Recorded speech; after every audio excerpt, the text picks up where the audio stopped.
it's that's great to acknowledge, Dan. I wish I could respond to that.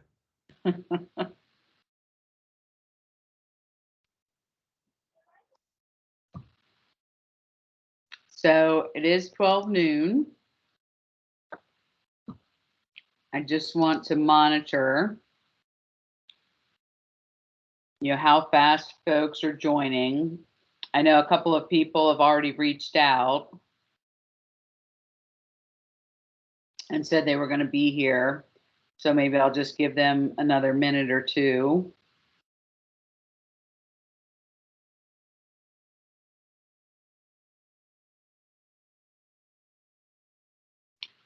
And does anyone happen to have version 4 of the latest guide released? And I'm specifically expanding on section 4.3 that begins on page 30. So has anyone had a chance to look at those scenarios? I didn't know there was homework involved. I'm going to get offline. That's not necessary, Dan. I Okay. just that is a place for us to start. And I have the start to an Excel template to try and document and tease out additional change scenarios that you guys may be running into. When work moves specifically across a PI, the feedback we got is that maybe section 4.3, that table, could be expanded a little bit more, or we could write a white paper that points out specific steps that you may take to implement the change.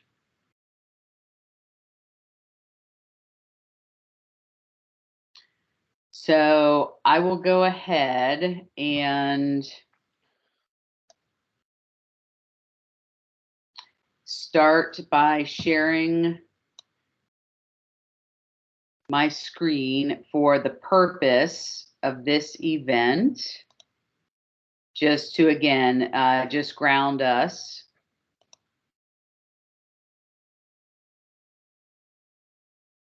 And the purpose of today's Lunch and Learn. So today we want to talk about change management. And as I mentioned, one of our products will be to document more specifically what happens when work moves across a release or a program increment. And please note, those items are in quotes. Please accept at face value that when I say the word release, release is a concept. And for purposes of this session, release is a significant enough time frame within your Agile implementation. And you've made the basic assumptions that work packages and features will be no longer than your release time increments. For purposes of this discussion, I don't think we need to worry about what is the purpose of the release. Let's just try and accept at face value that we understand our specific freeze period. The quote unquote release is assumed to be 60 days. Thereby, the feature itself or the work package has scope, schedule, and budget that is planned for no more than 60 days of duration. So how does that sound to you guys? Do you have any questions about our assumptions going in? When you say my position is just a PI, and generally the PIs are 3 months or less. So when you say 60 days, did you mean work days? That is correct, Dave. In a schedule, 3 months or less to me means 20 days, 20 days, and 20 days. Got it. Good. Cool. Yep, exactly. That's the correct interpretation. And it does say working days, so okay, good. Okay. I didn't reread it verbatim, so I'm glad I got it right to send out with the meeting notice. Any other questions? Any other fundamental issues with understanding that's the basis? Okay, I'm going to go ahead and move forward, and now, and I will. So I have a lot to do as we go through this discussion.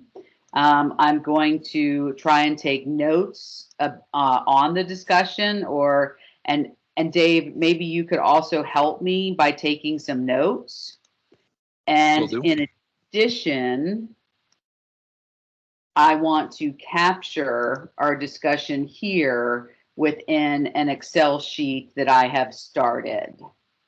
So again, to ground ourselves, I'm looking for, I'd like to start out and explain a very simple scenario that shouldn't have any controversy. And then I'd like to get a little bit more difficult. This scenario 3 is verbatim from section 4.3 of version 1.4 of the guide. And this second interpretation of scenario 3, we could have some controversy. So I'd like to get through these 3 situations. And then if you guys could be thinking about additional change scenarios that you're running into, drop them in the chat, and we'll keep going as long as we can within this hour. So the first very simple change scenario is scenario number 1 from the guide, which states the work package feature is not open, work is not started, it is determined that the feature is not needed for the current release, and the entire feature will be moved out of the, again, quote unquote release or the PI into a future one. So for this sample, I'm pretending that we're at release 5. We have a full year behind us of execution in our project, and the feature named FX has budget of 50K, an EVT of % complete. The scope is the feature itself. We have budget, we have an EVT, and we have a general understanding that's going to be 100 story points. So to me, it's very straightforward. Time now is here. This change is allowable within your documented freeze period. And the Agile change action is to move the feature and story. So here's the before the change, here's the after. We're basically picking up and plopping. I know those are such technical terms.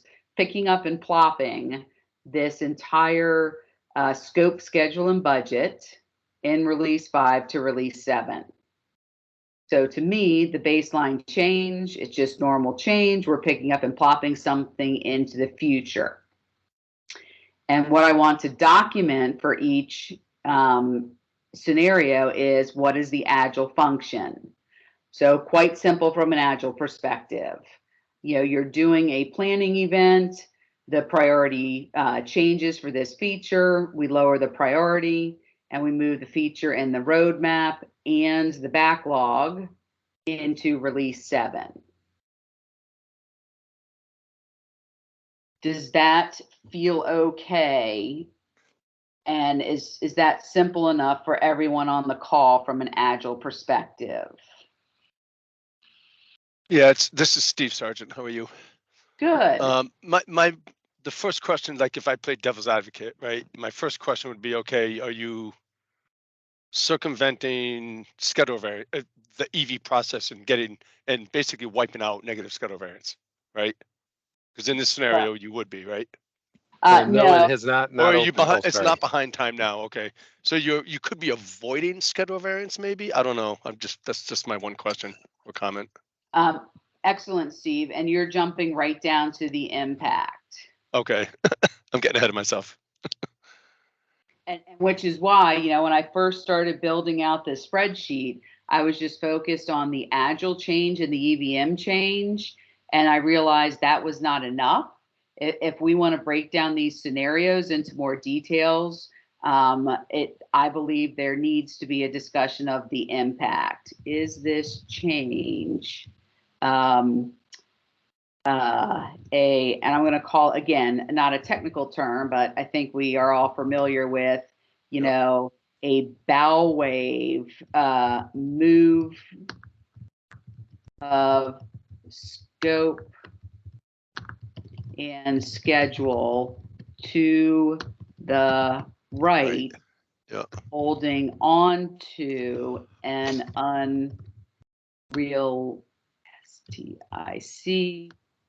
unrealistic finish date. So that's a great impact. Excellent. We added a little bit more to the impact. So again, you know, at face value from an Agile perspective, no questions. This is doable. It's normal within the Agile change process, correct? That's right. And then again, from the EVM perspective, again, from a change perspective to the PMB, this could be considered proactive change management, just, you know, maintaining your PMB and adjusting to things that are happening. So again, at face value, I think it's a relatively straightforward EVM change management process. Does that make sense to everyone?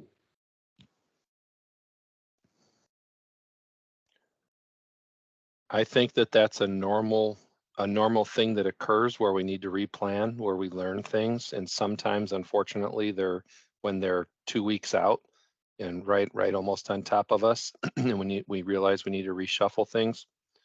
I would say that it's not a problem if it's a smaller percentage of your work scope, but if you find that you're having 80% of your backlog or your upcoming features that are shuffling, it kind of makes you wonder, there's a larger problem of change and instability, and then you want to look at the causes of that. So I'd say, you know, at a low level, it's okay. But if you have a high frequency of turnover like that, it just, like I said, poses other problems that might be going on as far as understanding work scope.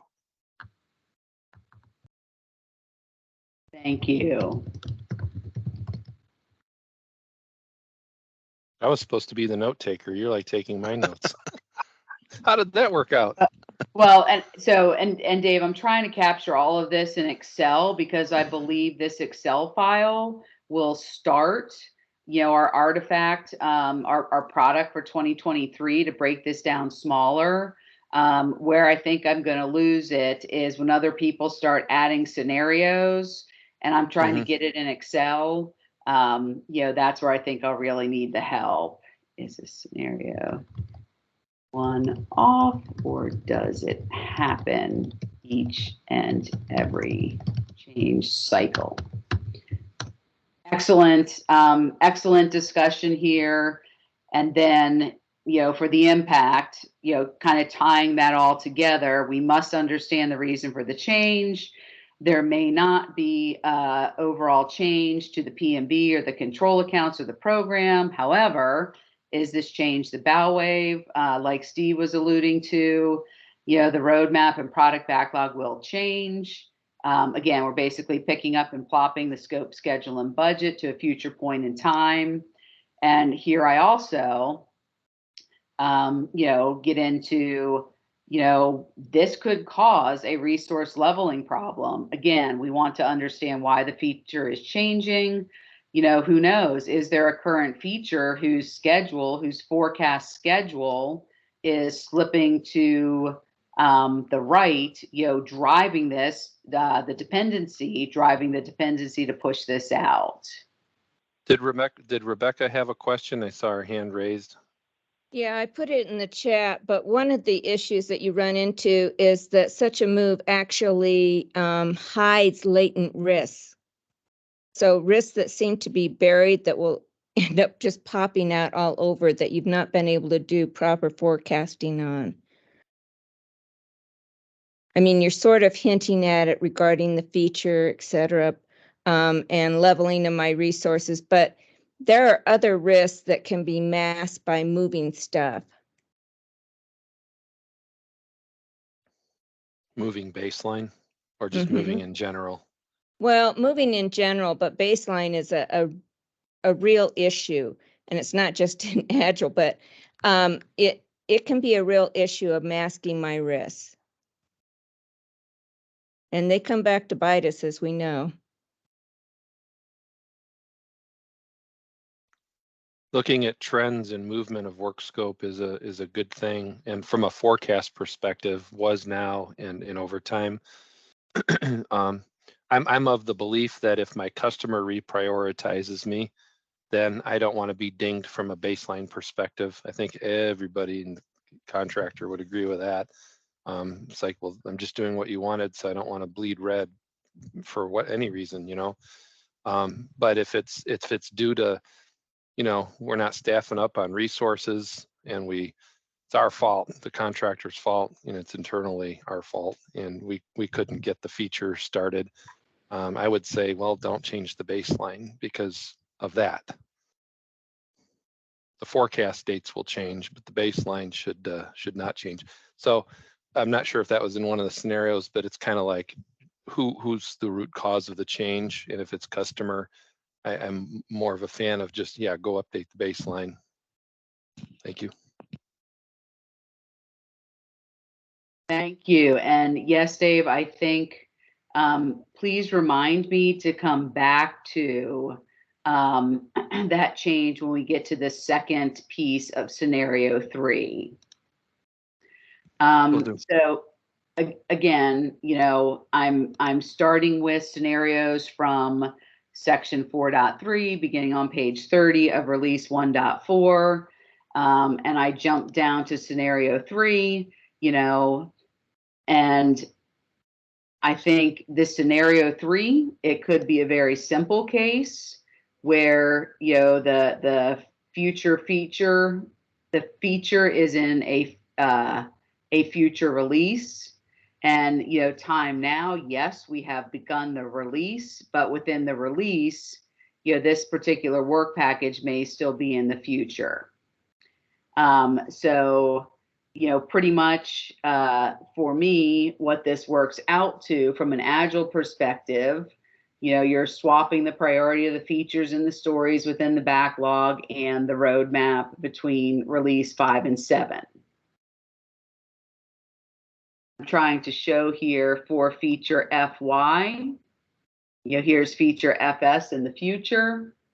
You know, feature FS was planned for the first sprint and release 7.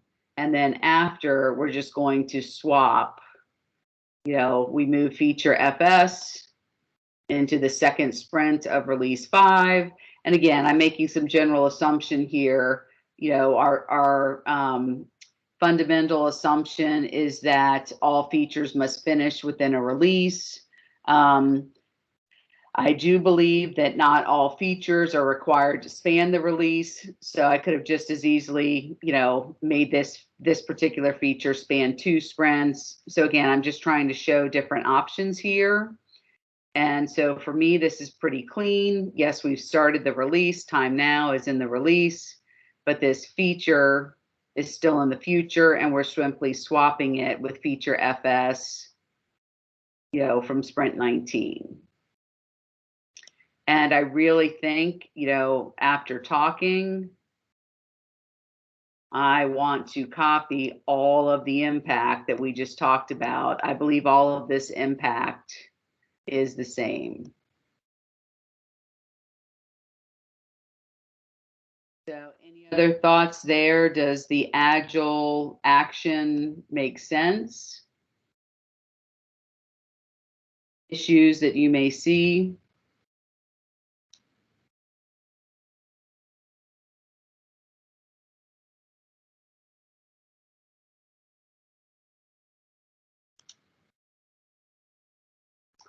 From an EVM perspective, you know, same question. Do you believe this makes sense and is compliant?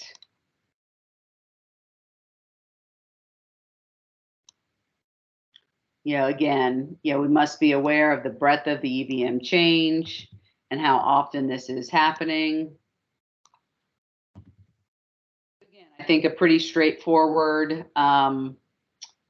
change to implement.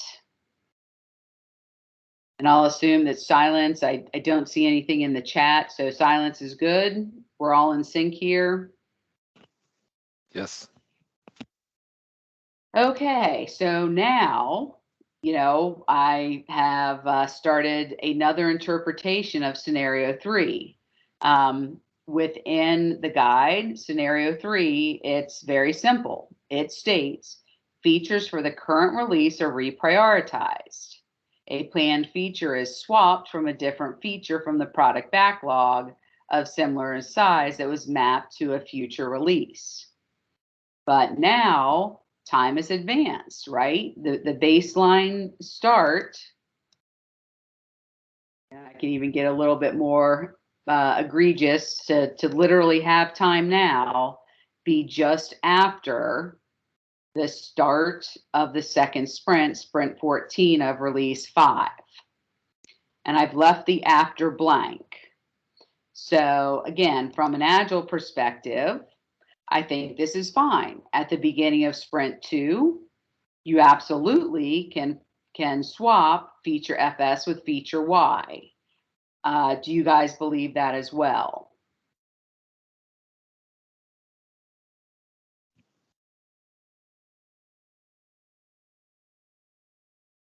I'm just giving anyone.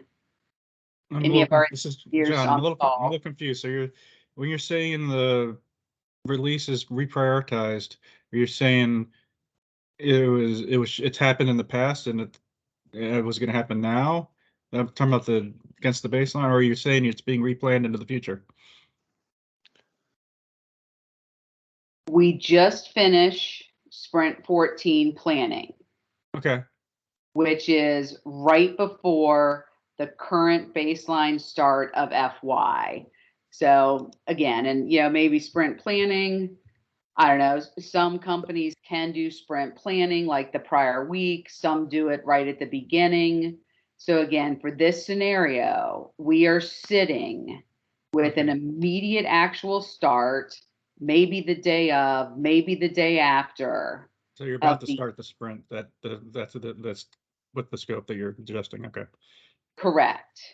And so again, I think from an Agile perspective, we are good at this point to swap out feature S with feature Y, and feature Z, will start on time. Because it hasn't started, right? Okay. Correct. Question. Yeah. It's about the baseline dates and not the actual start date, right? It's really more about the baseline date and the freeze period, I thought. That is part, yes. So if your freeze period, your time now might be where your blue line is, but your freeze period might be depending on your company. I'm just saying it might be, if it's me, it might be 2 weeks to the right of that blue line. In which case I'd say no, but 2 weeks. Your freeze period, you just can't violate your freeze period, right? 2 weeks to the right or 2 weeks to the left? If you're telling everyone that you want to have a clean baseline 2 weeks in front of you, then to the right. Okay. Right? But I think that no matter what, if there's, I just have to talk in plain English for a second. If we have features that are never needed, right, just get rid of them. I don't care if it was baseline 2 years ago. Take it out. That's fine, because we're never you don't status things that didn't get done as complete, right? But I think that in this case, we need to just make sure we don't violate our internal freeze period we defined for our company. So I know what mine is, and I need to make sure that I'm not making changes the day after the status date.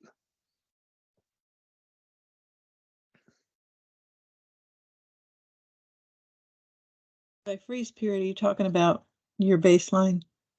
Yeah. If today is the status date, then just as an example, 2 weeks to the right, or the way it could be worded is, or even today, when I'm wanting to make a change to my baseline dates, I need to look at and make sure I don't touch anything within 2 weeks. And That's, or maybe you guys say, well, 5 days or a week, or maybe you say, I don't care. As long as I don't change anything in the past or the same day, even, it's kind of up to each company to define. I don't like it. I don't like it when we have actuals scheduling. That's where you schedule things behind you all the time. It's not proactive, like, whatsoever. So 2 weeks is kind of, we went with a 2-week sprint freeze period because we thought, well, 2 weeks is pretty fair, rather than saying no changes in the current month. That was pretty big and doesn't work with agile sprint planning. So we went with 2 weeks.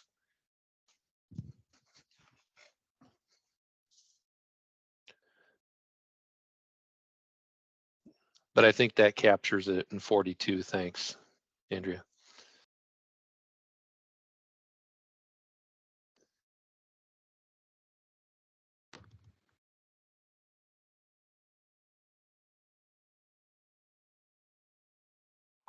Okay.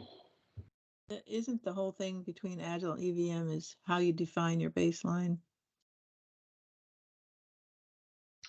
I would say it's more about the freeze period. Which some think of as the baseline. Yes, it's related to the baseline. It's the time in which you can make changes to the baseline dates, correct? And related baseline hours and all that.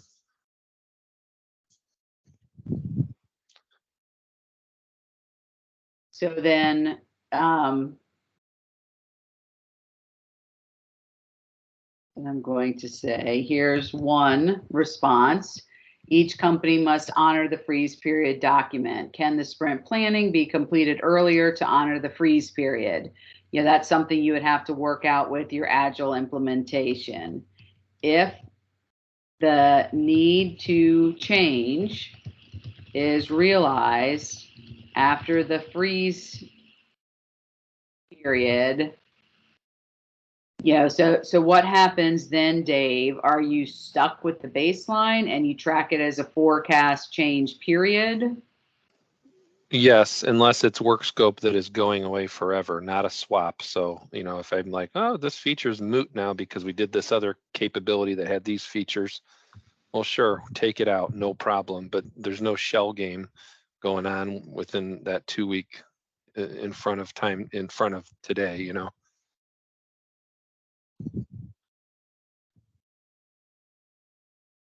I'm all for keeping the schedule updated and baseline in sync with the Agile tool, but not when it's like right on top of us. So we kind of pick 2 weeks out as a good middle ground.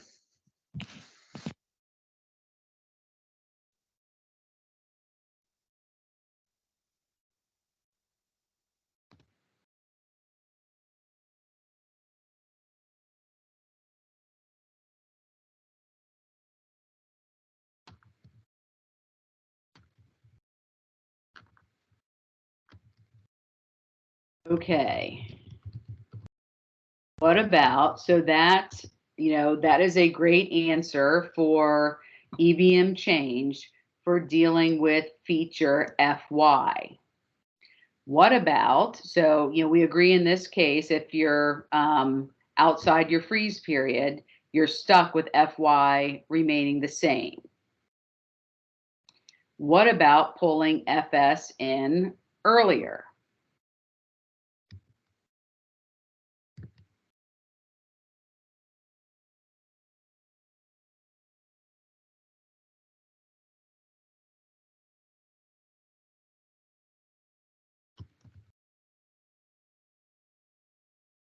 So we're stuck with this guy being here.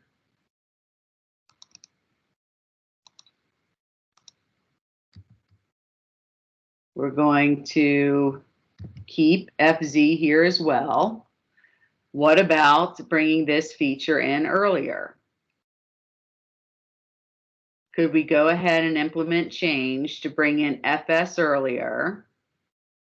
And I don't know how to model this in Excel, but just for presentation purposes, what if we chose to bring FS in for the last sprint.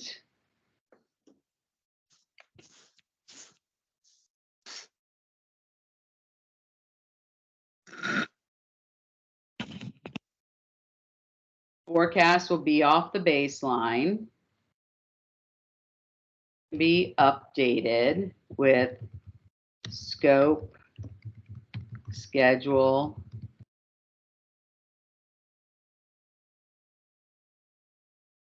and budget.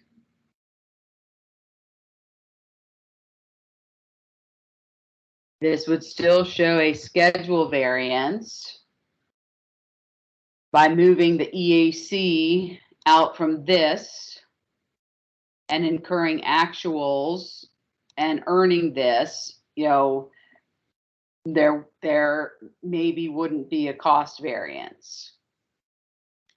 So what do you guys think about this? Could that work? I would question why you have to do it. I mean, why be so worried about variances that you want to have everything precise to the week? So the problem I see with not pulling FS in now is, in theory, if that's scheduled for release 7, it's probably going to be a planning package, right? And you still have time to update your scope, schedule, and budget because it is a planning package. You know, notionally, we may know it's about the same size.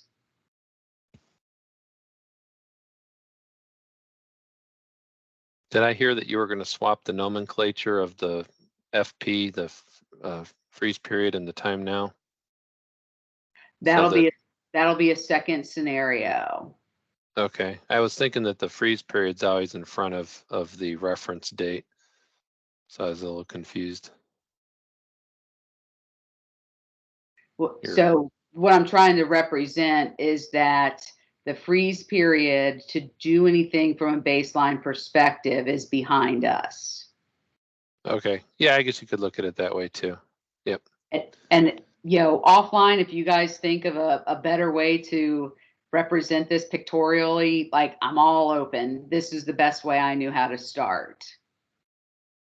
So yeah, so if we do nothing with FS, do you really want to take an actual start? How many sprints? So 1, 2, 3, 4 sprints early? Or do you want to implement this change and bring it in?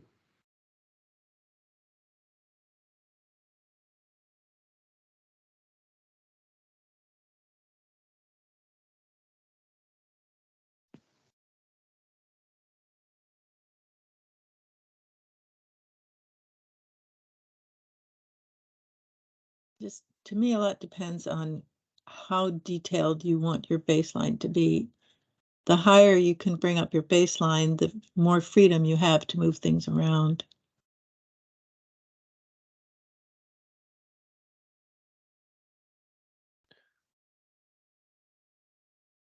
I heard that comment, and what I heard in that is there's more scope in the work package, and so you can kind of swap, you know, FX. yeah. Correct. I'm of a fan where you want budget, technical, cost, and schedule. You want it all moving as much as you can to keep it in line with the backlog. It's just that pesky, you know, freeze period. That's the only time you're kind of stuck with it unless it's going away, the scope. But this is a swap, so you know, if you're caught, you're caught. But if it's a reprioritization from the customer and it's a violation of our internal freeze period, I'm going to make the case that we move it if they told us to move it. That might be a case where you violate your freeze period under those circumstances where the customer's directing or requested. Thank you.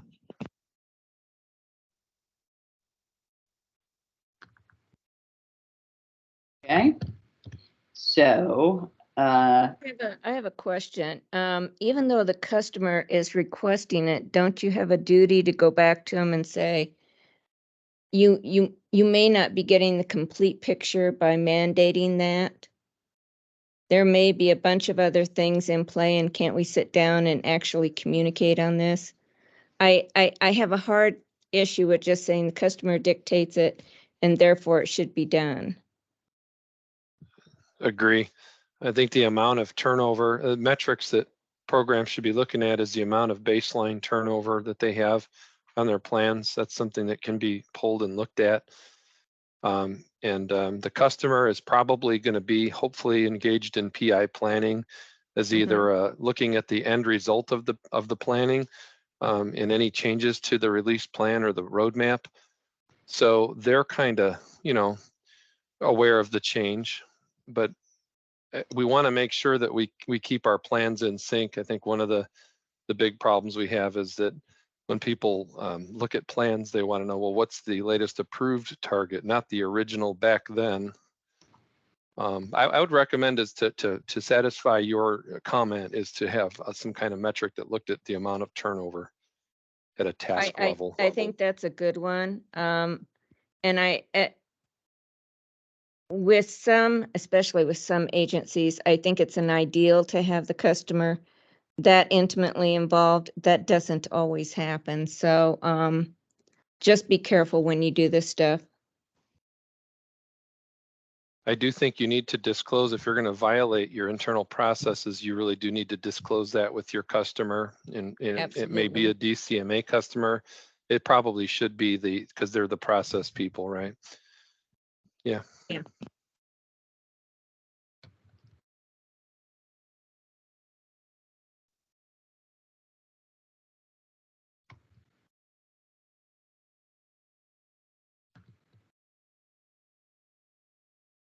And to me, some of this actually changes the first statement in that block that you're working on, Andrea. It says each company must honor the freeze period. Well, they should, but there are exceptions. And you've got regardless if the customer directs it. Well, that's not quite true. I mean, there's a discussion that happens and you can waive the must sometimes. I mean, it's rare, but it happens. So, and I feel like, Rebecca, I can't capture that in all, I can't capture all of that in one example.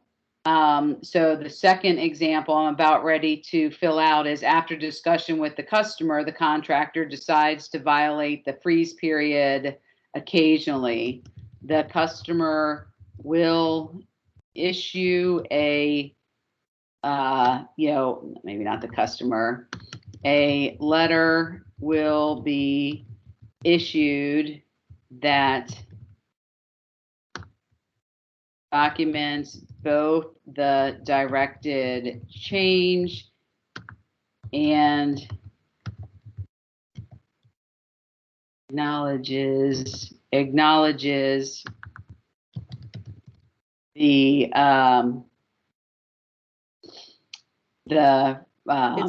it's a deviation from your governance. Thank you.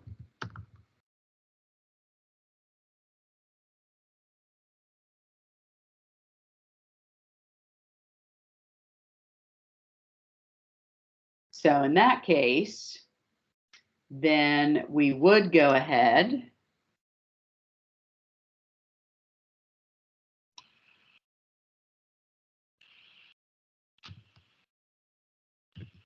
and be able to do that. You're talking about a letter from the contractor to the government, right? That documents their understanding of what occurred in probably a meeting where things were said. Yes, and I don't care who it comes from. Mm-hmm. Yeah, so I don't want to bind us to who that comes from. Perfect. That's great because most of the time it's going to be on the contractor to kind of notify the customer that, hey, this is something happened and here's why. And yes. Okay, good. And I want us to be able to draft the letter, hand it over to the customer, and have the customer issue it back to us. I don't know how So- likely that is to happen in every case. Right. Exactly. We've seen everything. We've seen, and we're forced to do this stuff with absolutely no letter. That's, Right. difficult to tap dance with DCMA on that one, but, that does happen. Andrea, this is Dan. The only thing I wanted to add here was that anytime you're, asking for a change to anything, and even if you, write the actual narrative for that change, it really should be going from the contracting office into the contractor's office. Like the contracts folks. It shouldn't be going PM to PM or IPT lead to IPT lead, if you know what I mean. That's Yeah. the route that it really has to take to have any effectiveness and legality. Thank you. So I don't know if you want to put that in your wording or not. It really does have to come via a contractual vehicle. How's that? Now, that can be an email, that's fine, but it has to go from contracting office to contracting office. Yeah, this is Sharon. I was going to ask that question because it says letter here, and we've done it using an email as long as it was from contracts to contracts. Exactly. I think I just said the same thing. We're on the same page. So written communication or written would cover everything. Thank you.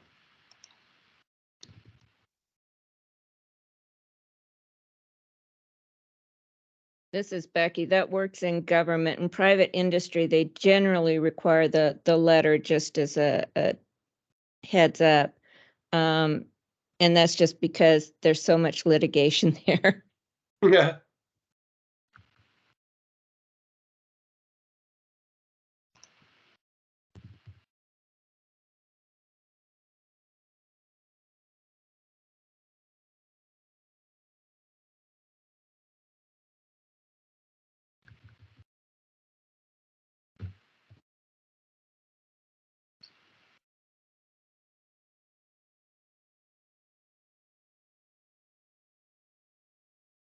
Okay.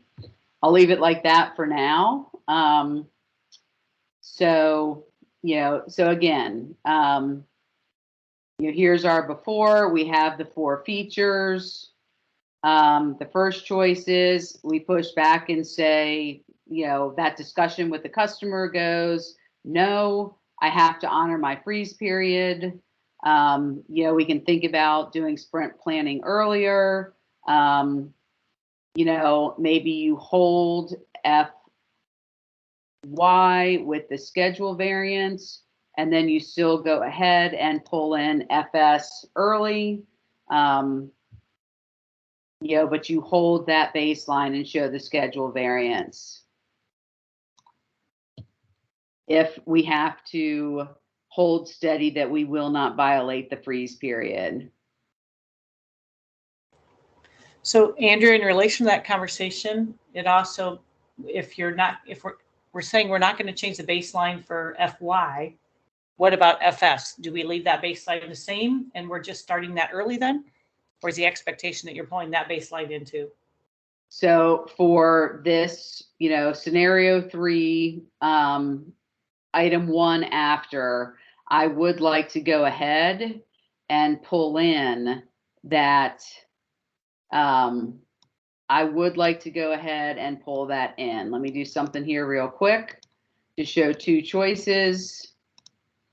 So the follow on to that, I guess 1A is you do go ahead and leave this out in the future.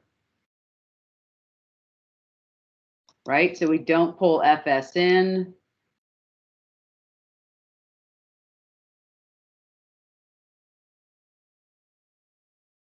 I think that it's hard to draw the picture, but the difference is I might start the work, but now I have a positive baseline variance to offset my negative baseline variance.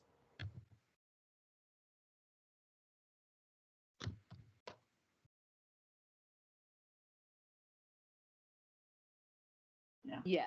And again, that is part of the choice, Renee. If this is a planning package, you're still going to have to implement change. Yep. And convert, this planning package to work package and then take an early start. So those are two ways you could choose to handle it. Yep, thank you. Yeah, and this really is, the devil is in the details. We actually have so many choices and so many different scenarios that can be implemented. These details of how to handle that change across releases. I mean, we could have, a week's worth of discussion before we can outline every single scenario. So, I want to get started on some of the details and eventually get to a point where you guys have learned enough so you can apply this going forward to every single variation that you will see in your world at integrating, Agile and EVM practices. I'm just going to say may or may not update the PMB for FS. Okay.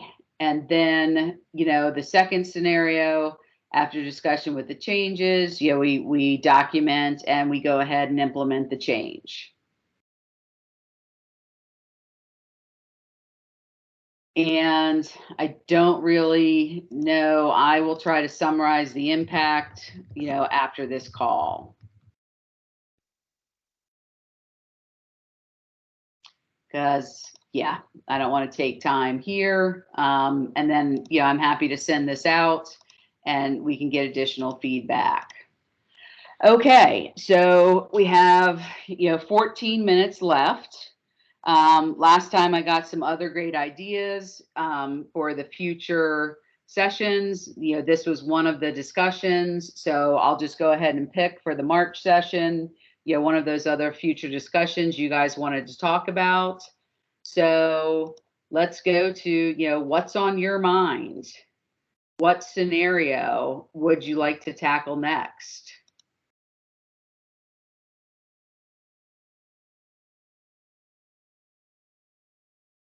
Any ideas?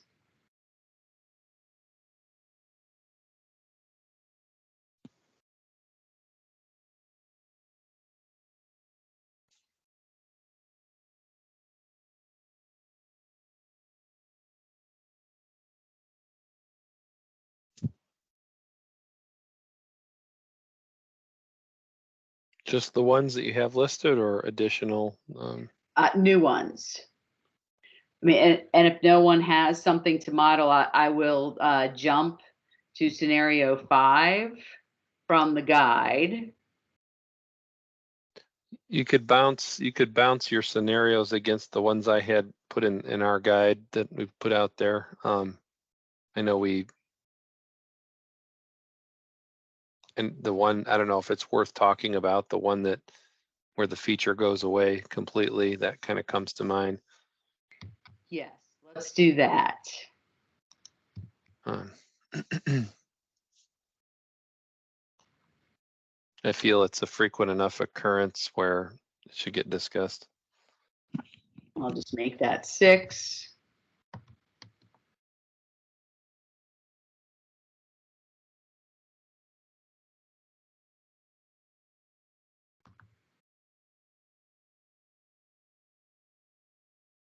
The feature scope, schedule, and budget go away as the feature is deemed, well, I'll just say here, I'll say go away. Well, it goes away because it's not needed, never to resurface again. Don't put all that in there, but it means it really is no longer needed. That's pretty plain English. It means it's not coming back.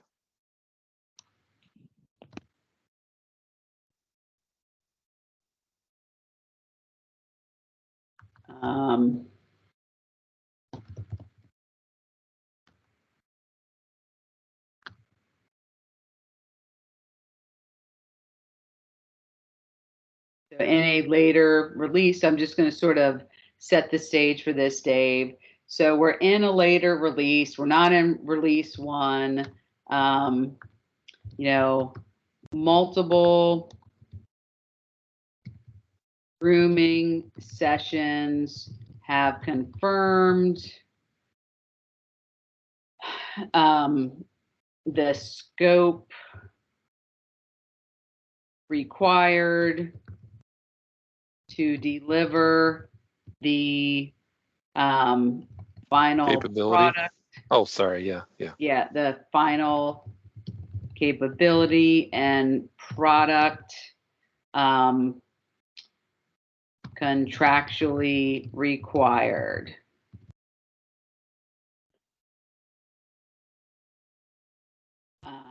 A feature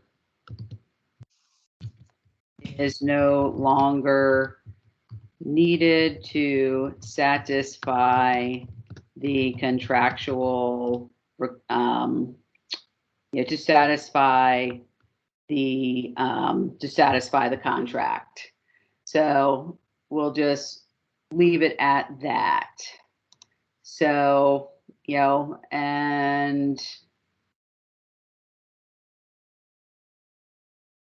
and are we okay? Like in this case, how are we, how should I represent the freeze period relative to time now? The beauty of this one is I don't think that you draw the freeze period, because when we know it's no longer needed, we're going to take it out of our budget baseline and plan. And yeah.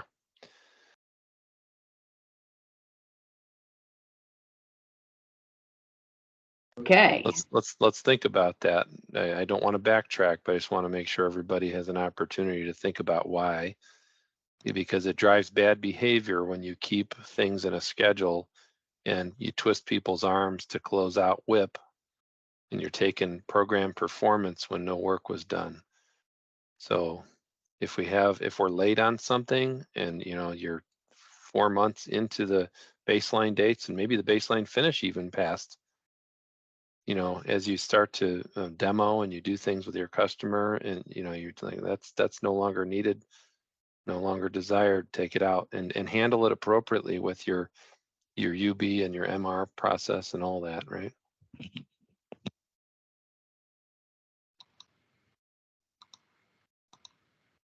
Any thoughts?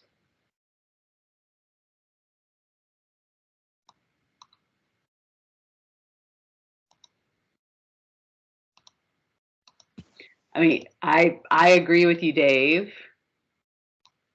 So the Agile action is simple. Remove the feature from the product backlog and roadmap. Right? Everyone good with that? Yep. Yes. And then the EVM action, document the change in the PMB by returning the scope, schedule, and budget. Actually, I'm going to say this differently. By removing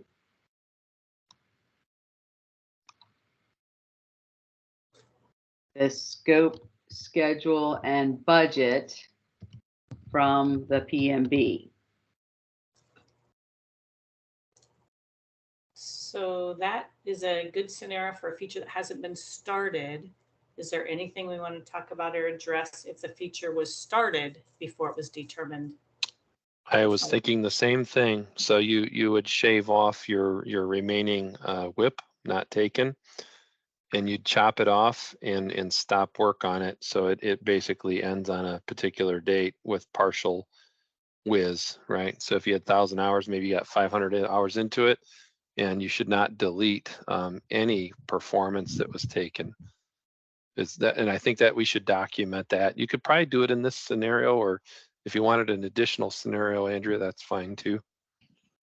Cool.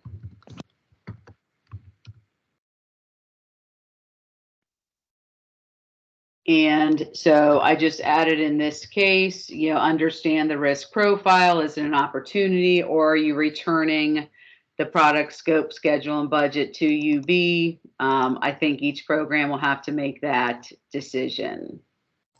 So Andrea, if you want to do this like the other one, you just had different options down below. So it's still the feature, scope, schedule, budget no longer needed. It's just that it's a different way to do it depending on the situation. Right. Okay. Thank you. Okay, so then I want to do this.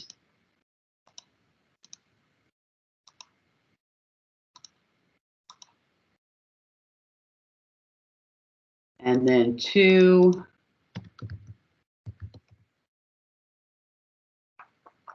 So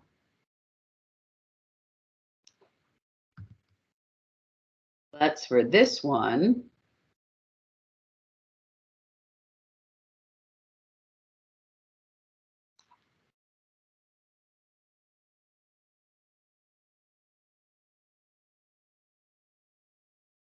So, and this one,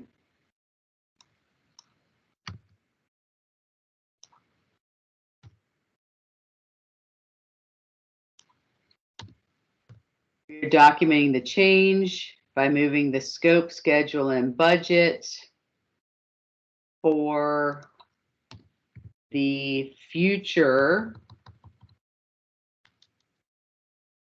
of an open work package. And we'll go ahead and say FX.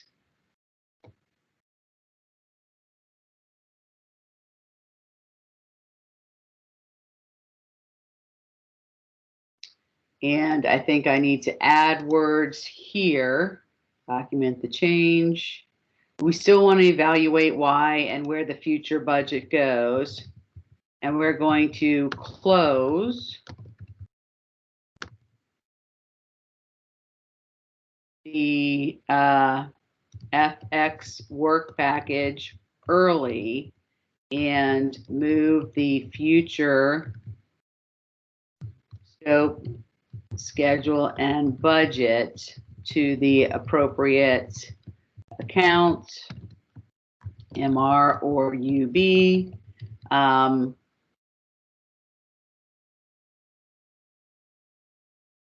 Based on the root cause of the change. Let's see if let's see how flexible Excel will be. Can I just, oh, that's cool. Does that represent it okay? Looks good to me.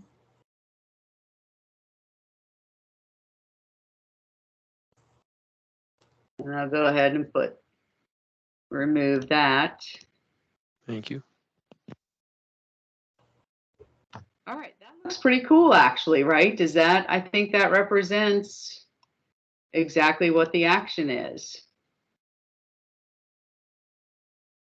Hit save. Oh, yeah, thank you. Yes, okay. So we have 2 minutes left. We got through 1, 2, 3, 4 scenarios. We added multiple iterations. So what do you guys think? Is this helpful to go into more details? It's helpful. I like this, Andrea. Would you like to do more of this in March? I like it. Yeah, I like the walking through this stuff in scenarios. Okay, and Excel is pretty enough to, Yeah. pictorial represent this for now. I like Excel. So then I would ask, please come to the March meeting prepared with any change scenarios. Feel free to email me ahead of time so I can start to build it out, and I'll just leave the after blank. So yes, I would love that. Please send to me any other scenarios. Please be very clear. How is time now relative to the freeze period? and I'll start building out the before scenarios, and then together we can fill in the change, action, and the impact. Perfect. Excellent. I thank you guys This is very great much. stuff, Andrea. Cool. Thank On behalf of CPM and its leadership, I would really like to see this on a monthly basis. It's extraordinarily informative, and the participation is very impressive. So I thank you for all the work that you put into this. Thank you. And, you know, the Agile committee, they inspire me. It really is a great team to be on. So if you want to help out on any other products, again, please email me. And, you know, Dan mentioned I may seem sort of excited, and this is why, you know, I think this is really fun to bring us all forward. So thank you guys very much. And hopefully I talk to you before March. If not, I will see you on the third Thursday in March.